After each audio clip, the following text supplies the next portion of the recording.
Today we're going to talk about the New Jersey special election for the 11th Congressional District, a very important election where Mikie Sherrill, former congresswoman from that Congressional District, is charged now to be governor of New Jersey. That's why now we're going to have a special election to replace her. We're ready out the primaries. Now we're going to dive into the possibilities for this election and what it means for the House as a whole. As you can see over here, these are the results from 2024 where Mikie Sherrill won this by close to 15 points against Joseph Belnome. And this is a very interesting district. What I mean by this is a district where you have Latino heavy concentrations around Passaic County. I'm going to show you right here. This here is Morris County, this one is Passaic, and that one is Essex County. Passaic County got a huge shift from 2016 until 2024. Trump did 19 points better in Passaic County when you compare it to 2020. So let's just compare this with 2022. So that's 9 points to the Republicans. This was only 5 points, so only 4,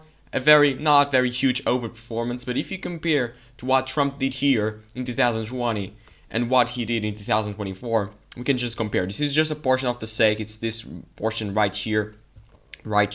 So it's not a huge portion of Passaic County, but as you can see here, Trump won by 3 and he lost this by over 16 in 2020. So this is actually a surprise, if you will, in terms of Latinos, because they shift a lot towards Trump, and this may change. That's really the problem we're seeing here. In Virginia and in New Jersey, we got governor elections last year, and we saw the Democrats doing much better in those heavy Latino concentration counties, like Prince William County, Loudoun County. Even here in Passaic County, New Jersey, we got a huge swing from Jack Sherrill in 2021 to Mikie Sherrill in 2024.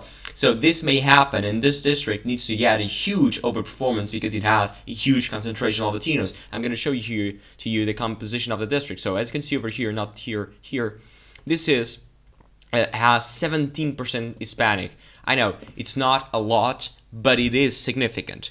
Also has a 12% Asian. These are the minorities, and the Trump did much better in those two components, in Hispanics and also in Asians. We saw that in New York City as well, around Queens. Black voters only 6%, so it's not really significant. That doesn't have a lot of African Americans. And in white, we only have 62%, so it's down a bit from what is in terms of the national way of being for the white voters. We have 141,000 in terms of median household income, so it's higher than the national average. This is basically an urban district, as you can see here, 96% urban. And if you go here to the map, which is very interesting just to show you, we have here, this is Newark. Newark is the most liberal city across New Jersey. We also have New Jersey City, that's also very democratic, but Newark is much more. This is the district when you go to the suburbs of Newark, and you go a little bit of Passaic and here around Dover. This is very interesting district, and the Democrats should do much better. So they won this by 15. They want this to be at least by 25 plus. Why? They need to get an overperformance of around 10 points. If they can get that overperformance, it means that they are in good shape to get the House in 2026. Of course, they may well get the House. It doesn't really matter at this point, but the margin and the votes they can get in the House. Can they get 250, for example, or 240? That's just a bold dream for the Democrats, but we need to understand very precisely what's happening here. If they can get a 10 points overperformance in the 15 points district where is heavy Latino, there are some districts similar to those that may flip across the country. We saw that in Florida. Maria Elvira Salazar, just across Miami. That district was Democratic not a long time ago. Donna Shalala won there in 2018. Now we got that Republican there winning by pretty lopsided margins, but Florida is different. You can understand that. Still, it may be a testament to make those districts closer, and then you can have a huge impact in the House. I just want to show you here, in terms of the early vote, we already have 17 days out. This is an update from 30th of March, so like 2 days ago from I'm recording this video on the 1st of April, so this video will be released on Friday, so in 2 days from now. You see here the Democrats getting 68% of the early vote, Republicans are only getting 19%, and I suspect the independents will go to the Democrats like 70-30 or 65-35 because they're pretty unhappy with the Trump administration. Right now, in terms of the portions of the district we have here, most are Democratic, heavy Democratic. Here you can see here the closer to Newark is much more Democratic in percentage-wise. We have only one town that is Republican. This is my town. It's not my county, it's my township. And also you can see here Dover, as I was mentioning here, very Democratic. And this it doesn't mean this is over. I mean, probably it's over for the Republicans. The point I'm saying here is the margin. But still, three towns, I mean, Boonton Township, Montville, and Fairfield, this will probably go Republican when we got the election day vote. And still, closer we are to the election, we're going to have in-person early voting, and that will probably be better for the Republicans. You know, Democrats usually vote by mail. Republicans are basically evenly split in the early voting, in the early in-person voting, and then when it comes to election day, the Republicans usually get high margins. We didn't see that in 2025 because the Democrats did very great on election day, but still, that's usually what happens. Right now, in terms here, the race I just want to show you. So right now, as you can see here, in terms of I just want to go to the general elections right now. This says safe Democratic, which is expected. We got a lot of support from the establishment of the Democrats.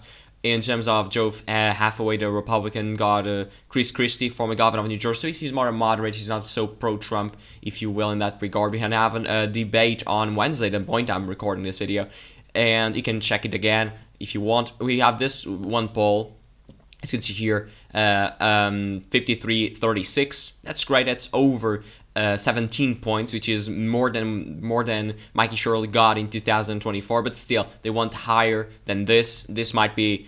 I mean, the Democrats want higher than that. If they only can get a 17 points, that's not a huge overperformance, and only 2 points, and that's not significant at all. They want to get a higher overperformance combined with low turnout. And low turnout with higher overperformance by the Democrats means that the Democrats are more enthusiastic to vote. And if they have enthusiasm, they have mainly everything they need to know in order to get a huge majority in the House in 2026. Otherwise, it's going to be a very tough battle because right now we don't have so many competitive districts as we got in 2018. So it's hard to get a majority in the House. So the Republicans in 2022, they didn't get a lot of districts. They were very evenly split, and the Republicans even were able to get a very narrow majority. That was in part because Republicans actually underperformed in that year, but also because it's very hard to get huge majorities in the House because we have smaller number of competitive districts. Then you go here as well. In terms of the, I don't think we have here in terms of the, okay, we have here 260,000 raised for the Republican and the Democratic side. We got a very competitive primary, as you can see here. We got for Analilia Mejia only 420,000. So this was very interesting in that regard. But that, as you can see here over here, this was a very competitive primary. But the point is, we can have result by municipality. So Mayo do better in the suburbs of Newark. This is very interesting. It's where the Democrats need to get votes, like here and there. Suburbs of Newark, very important for the Democrats. And in the Republican side was uncontested primary.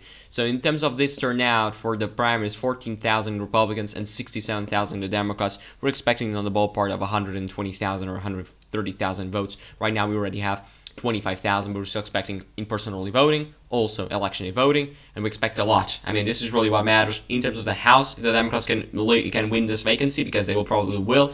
This is just another step in order to get the vacancies recovered. We'll have a new election in Virginia on the 21st of April for the referendum. Also, on April the 7th, we're going to have in Georgia a 14th Congressional District special election runoff, and also for the Wisconsin State Supreme Court, a very important election there as well. Don't forget to leave your like, subscribe to the channel if you're new. I'll be back on Sunday with another video. Thank you.